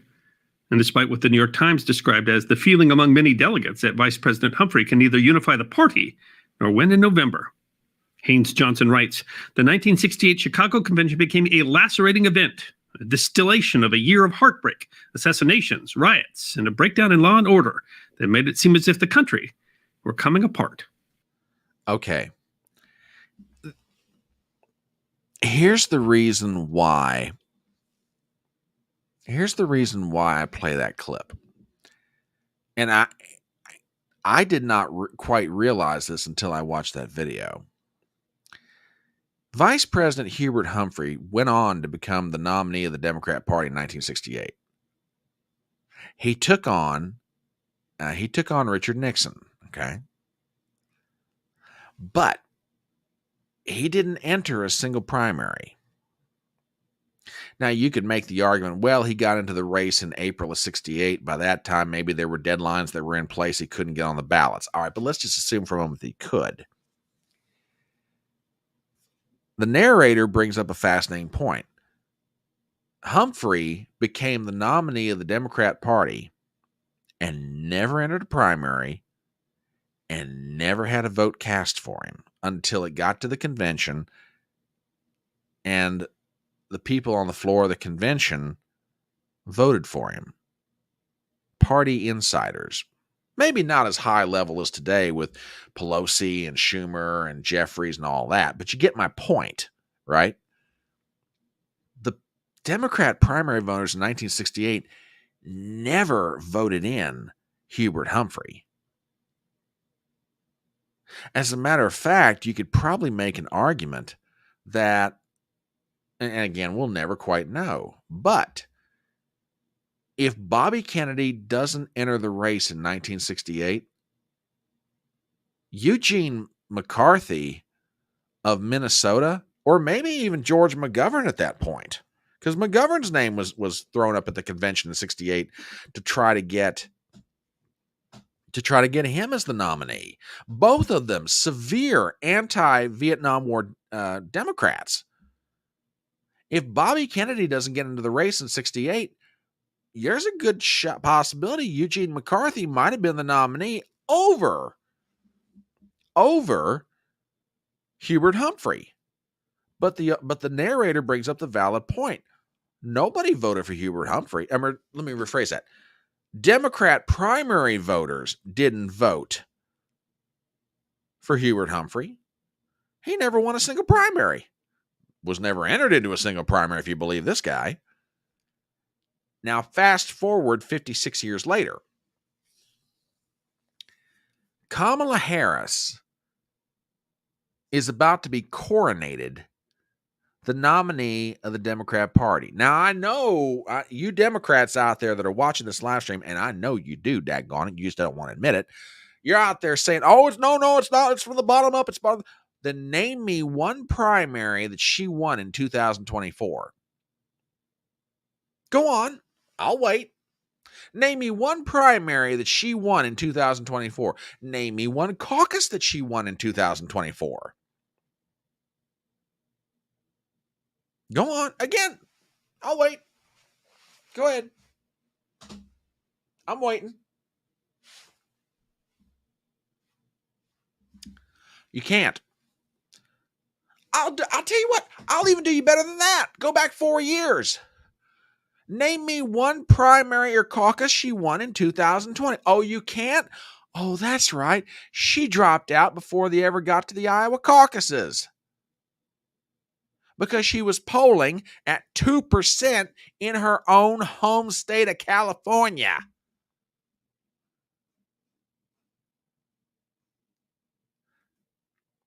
Ladies and gentlemen, this woman is not beloved inside the Democrat Party. I played a clip the other night, and I almost wish now I had it pulled back up, of AOC, and this was on her TikTok, and she said, look, I'm in the rooms with, now this is before AOC endorsed Kamala, so I take this with a grain of salt. But she was, in a moment of brutal honesty, she said, look, I'm in the room with these people. If you guys think there's this unanimous, feeling of love toward Kamala Harris that they want her to be the nominee, that's not true. You know what? Hang on a minute. I'm going to do this right. I've got to find this. It'll only take me a second. Or more, the point, it should only take me a second.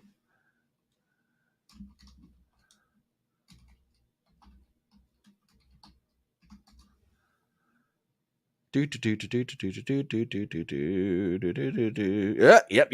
Here it is. I gotta play this. If I don't, I'll just kick myself. The Democrats right now are trying to convince everybody that there's this great love and affection, yada, yada, yada. Yeah, and see, this is what I'm thinking. This is exactly what I'm thinking too. The Democrats right now are trying to convince everybody that, there's this great love and affection, yada, yada, yada. Yeah, and see, this is what I'm thinking. This is exactly what I'm thinking. This is exactly what I'm thinking. This is exactly what I'm thinking too. The Democrats right now are trying to convince everybody that, there's this great love and affection, yada, yada, yada. Yeah, and see, this is what I'm thinking. But let me play you something, and this was before Joe dropped out. And this is before AOC endorsed Kamala. I want you guys to hear this. Listen to what the Congresswoman from New York City has to say. And I'm going to say what a lot of these folks aren't saying. I'm just going to say it. If you think that there is consensus among the people who want Joe Biden to leave, that they will support Kamala, Vice President Harris, you would be mistaken. And I'm going to say that because if they're going to come out and say all their little things on background off the record, but they're not going to be fully honest, I'm going to be honest for them. I'm in these rooms. I see what they say in conversations. A lot of them are not just interested in removing the president. They are interested in removing the whole ticket. You see what I mean? Now, look, I have got profound disagreements with AOC. I think she's dangerous. Okay? But there's moments when she'll say something that's just profoundly, insightfully smart, and that's one of them. Folks, do not buy this whole, oh my God, everybody in the Democrat Party is having a cacklegasm right now over Kamala. Okay? Which, by the way, if you're just popping into this live stream and you don't understand what cacklegasm is, it's that feeling of euphoric, it's almost like the feeling of the sexual equivalent would be an orgasm, at the mention of Kamala Harris's name. So we're calling M169 came up with a great term for it, a cacklegasm. That feeling of euphoric all over happiness that you have at the mention of Kamala's name.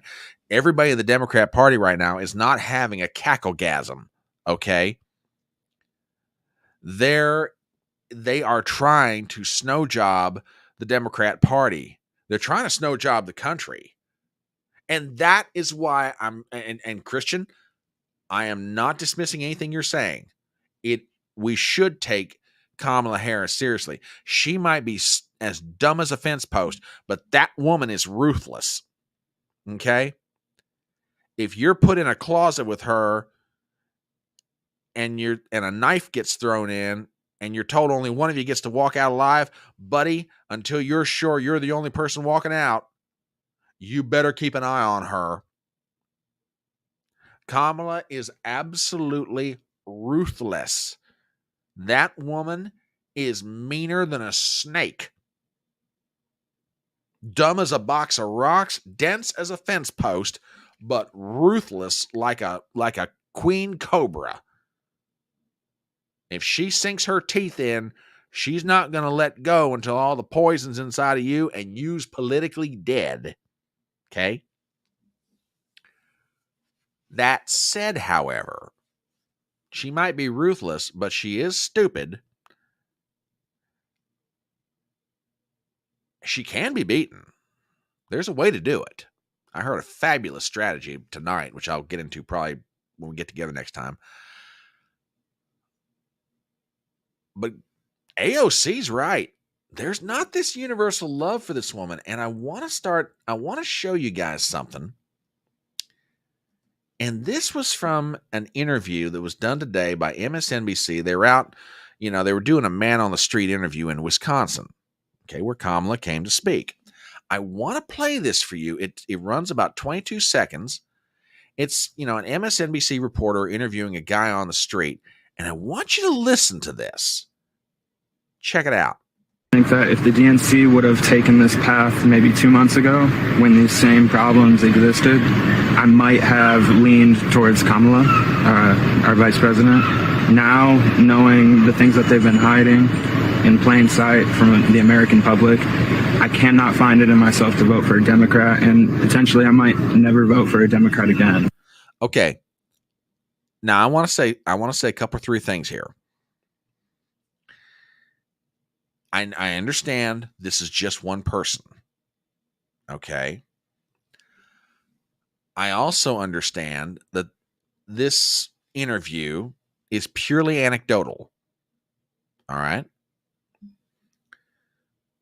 One person does not a block of voters make. But I'm asking this question. Okay? And I genuinely am. I'm asking this question. Are there more voters out there like this young man? Here's what I'm getting at. Look, I've said it before and I will say it again. I profoundly disagree with well, let me put it this way. If I had been a Democrat in the 2024 elections, in the primaries, I wouldn't have voted for Joe Biden, and I wouldn't want to have seen him be my nominee. And by the way, he may have won 90% of the delegates, but there were states where he lost like 10, 15, 20% of the primary vote to other candidates or uncommitted. I mean, Christian was with me, and Brentley and Ruben and Chad one night on a live stream. We were covering the Michigan primary, and he lost like 10 to 15% of delegates to uncommitted. And that was in Michigan. In Minnesota, he lost like 20%.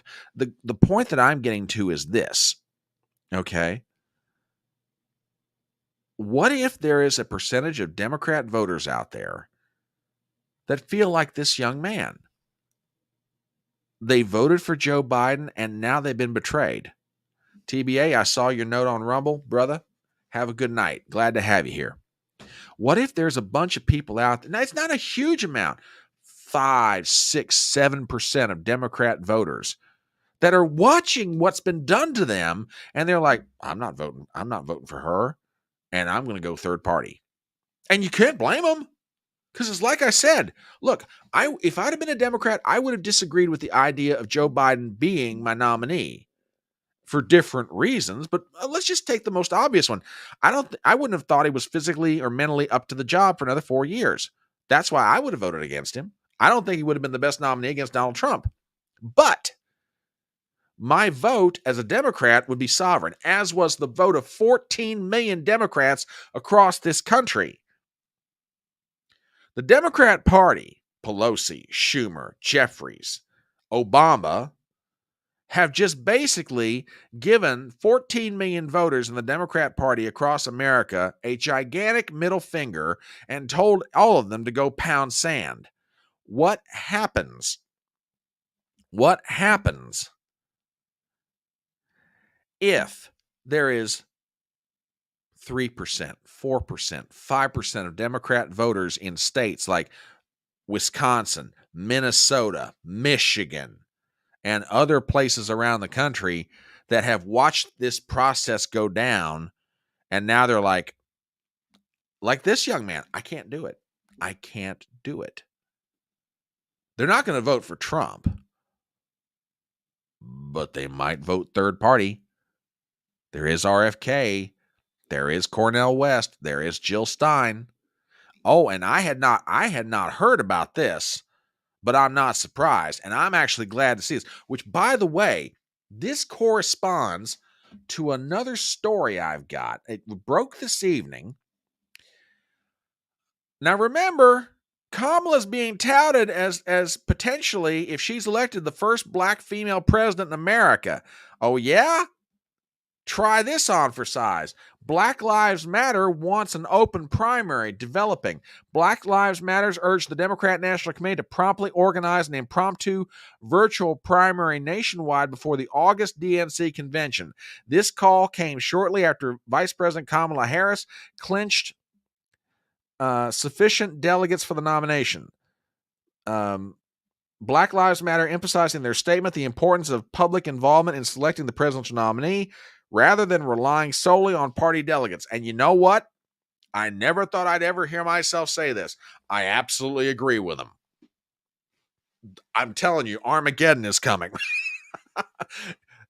The Front Porch Conservative is agreeing with BLM. Now, granted, I know there's a lot of reasons why they're doing this, okay? Oh, well, hello. Well, Kaylin, hello. Shocking to know Dems didn't know. Yeah, I agree with you. Absolutely agree with you. Well, did they not know or they didn't want to admit it? Which I think is a fair question. But anyway, Kaylin, welcome to the Electronic Front Porch. We're glad to have you here. We're glad to have you here, and if you're not a subscriber to the channel, please do so. We'd love to have you as part of Fedora Nation. Oh, now this is interesting. This is interesting. Okay, she could tease people with that. Very interesting. But what I'm saying, you got Black Lives Matter out there saying we want an open convention. You got Marianne Williamson who's saying, "Hey, I'm going to contest for the nomination." Yada yada yada, on it goes. Okay. This whole, the Democrat Party. I mean, Chuck Schumer out there saying, "I've never seen anything like this. It was all from the bottom. Everybody just gravitated to Kamala." We had a collective cacklegasm. The whole Democrat Party went at the mention of her name. And it's not true, folks. Remember, this is the same woman that got 2% in the California primary in 2020. Her ratings were so low, she dropped out of the race before the Iowa caucus in 2020. That's how bad it was. Now, look, I got one more thing to show you, and I'm going to make a point after I read this. Right now, the Democrat Party is doing everything they possibly can. They'll do everything they possibly can to make it look like they are totally unified around, Kamala Harris. And here's another piece of evidence. This woman has her own staff can't stand her. She's had 90% turnover in her staff in the 3.5 years she's been vice president. That's not my number, by the way. That's out there in the press. If I'm not mistaken, that was either at thehill.com or at Breitbart. One of the two. Either that or Politico. One of those three. She's not beloved. And folks, I give you this one solace. Wait till she starts talking. Because in one sense, now I want you to think about this for a second. In one sense, she's got the same problem that Joe Biden had. Okay? Different form, though. See, I made the argument that Joe had to go for the next 4 months and not have any verbal screw-ups, no physical gaffes, no mental gaffes, no speaking gaffes, no nothing, because it would reinforce the perception that had already been established because of June 27th. Kamala's got the same kind of problem in a different format. She's got to go the next 4 months and not sound stupid. Hey, let me say that again. She has to go the next 4 months and not open her mouth and sound stupid. I'm sorry. As to quote that great American philosopher Forrest Gump, stupid is as stupid does. That's exactly what's going to happen here. I don't care how much money they try and spend on this woman. I don't care how much they try to remodel her reputation. She's stupid. Mean as a snake. Mean as a snake. Ruthless like a SOB. But she's still stupid. And as Forrest Gump said, stupid is as stupid does, ma'am. One more thing to pop up here, and I'll close it out. This is a memorandum from Tony Fabrizio, who's done polling for Donald Trump in the past. I'm not sure if he's doing it now, but he's done polling for various people, and he put out a memorandum to the Trump campaign. And I want to read this to you. I apologize that I can't enlarge it any more than what I've got it, but this is definitely worth hearing. And again, this is from Tony Fabrizio. Many of you have heard me refer to the upcoming Harris honeymoon that I expect to see in the public polling over the next couple of weeks. As I explained, the honeymoon will be a manifestation of the wall-to-wall coverage Harris receives from the mainstream media. The coverage will be largely positive and will certainly energize Democrats to some other parts of their coalition, at least in the short term. That means we will start seeing public polling, particularly national public polls, where Harris is gaining on or even leading President Trump. Obviously, the situation we find ourselves in is totally different, totally uncharted territory, and has no modern historical parallel. That's true. I agree with Fabrizio on that statement. But there are some things that haven't changed. Due to the events of the past 2 weeks, including our highly successful convention, President Trump has seen a bump in his numbers in a number of recent public polls. Not surprising, given that most candidates historically receive some type of bump. Given what has happened over the past couple of days and her impending VP choice, there is no question Harris will get her bump earlier than the Democrats' convention. And that bump is likely to start showing itself over the next couple of days and will last a while until the race settles back down. Democrats and the mainstream media will try and tout these polls as proof that the race has changed. However, the fundamentals of the race remain the same. Democrats deposing one nominee for another does not change voter discontent over the economy, inflation, crime, the open border, housing costs, not to mention concern over 2 foreign wars. Before long, Harris's honeymoon will end, and voters will refocus on the role as Biden's partner and co-pilot. And I'm going to touch on this here in a minute because he's making a great point. As Biden's partner, as importantly, voters will also learn about Harris's dangerously liberal record before becoming Biden's partner in creating historic inflation. She cast the deciding vote on the Inflation Reduction Act, flood of illegal immigrants at our southern border. She's Biden's border czar, and migrant crime that is threatening our families and communities. She set illegals free who went on to commit violent crimes as a DA. So while the public polls may change in the short run, and she may consolidate a bit more of the Democrat base, Harris cannot change who she is or what she's done. Stay tuned. Okay, I want to riff off of this a little bit because he's absolutely right. Fabrizio is spot on with this.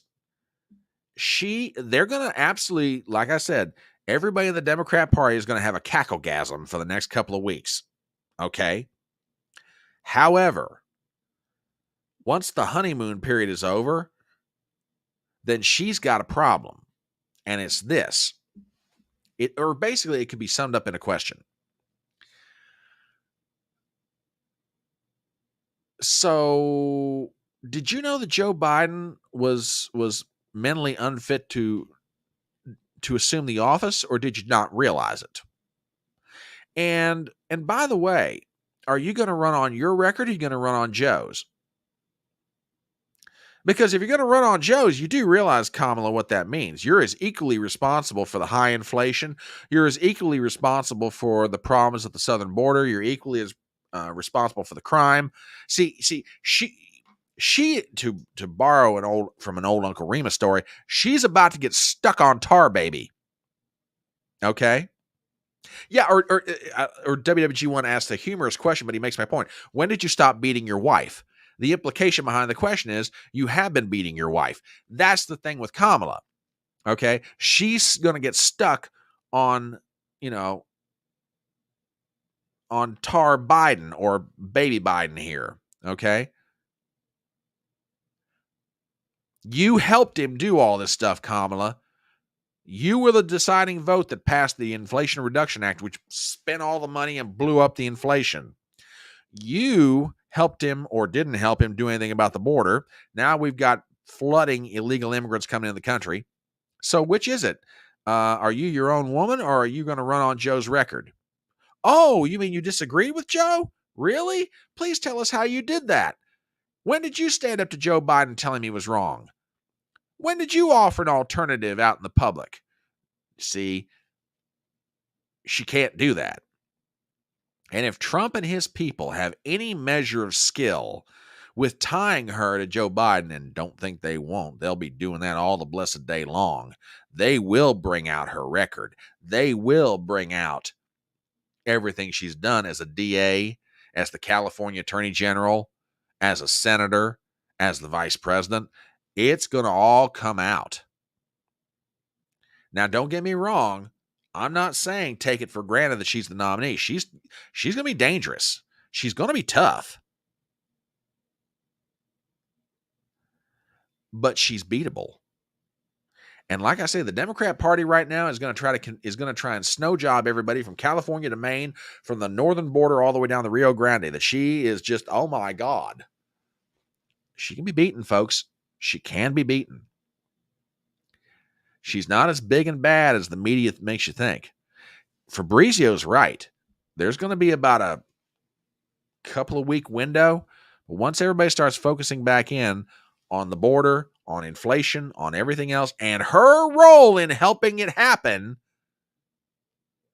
then the dynamics go back to what they were as if Biden were still the candidate. Just some food for thought. Anyway. I love this. They go together. Biden and Kamala go together like peas and carrots. That's right. Oh, yeah. She did a great job as border czar. There you go. Anywho, tell you what, with that, we're going to go ahead and wrap it up. You guys have been awesome tonight. I love you. You guys are awesome tonight. You've been absolutely fantastic. And I want to thank everybody who's been here. And like I said, Kaylin, welcome to the Electronic Front Porch. I'm glad you found us. If you're not subscribed to the channel, go ahead and do it. And do it on Rumble, too, while you're at it. Would love to have your subscription over there. But like I said, if I get back tomorrow night in time, I will do a live stream where we will watch Biden's speech from the Oval Office at 8 o'clock Eastern. But if I can't, I'll let you guys know on Twitter. So, follow me there, the Front Porch C1. That's my Twitter handle. If I can't make it back in time, I want to see this before I go. All right. Hang on. I got to look at this. Wait a minute.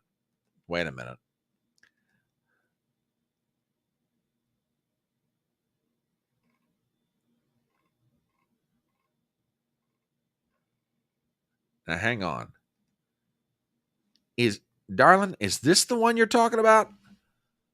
Oh, okay. Uh-huh. Yes. Uh-huh. Okay. Thank you, darling. Thank you very much. No, I will not get it cut too short, but I am going to get it cut. So, and M1969, thank you very much for doing that. Like I said, I'm going to credit you on this. Okay, I will credit you on it, but we're going to get cacklegasm started all over the internet. I'm telling you. WWG. Anyway, like I was saying, shrimp is like the fruit of the sea. You can barbecue it, you can boil it, you can broil it, you can bake it, you can saute it. There's a shrimp kebabs, shrimp creole, shrimp gumbo, pan fried, deep fried, etc. Oh Lord! Now we start all the Forrest Gump comments. Here we go. Anyway, if I get back in time for tomorrow night, I will do a live stream watching and reacting to Biden's address from the Oval Office. But if I don't, I will let you guys know on Twitter. Okay. Run, Forrest, run. Oh my God. We got to get out of here before this gets any deeper. Anyway. All right. I love you guys. Do me a favor. Share the link to this live stream. Tell your friends to subscribe to the channel. You guys are awesome. If I'm not back here tomorrow night with you guys, Thursday night, 7:30 Eastern, we will be back for Chatting on the Porch. Anyway, I love you guys. Have a great night. And remember the words of that great American philosopher, Tom T. Hall. It's faster horses, younger lovers, older whiskey, more money. Love you guys. It's either going to be tomorrow night at 8 or Thursday night at 7:30. We'll see you then.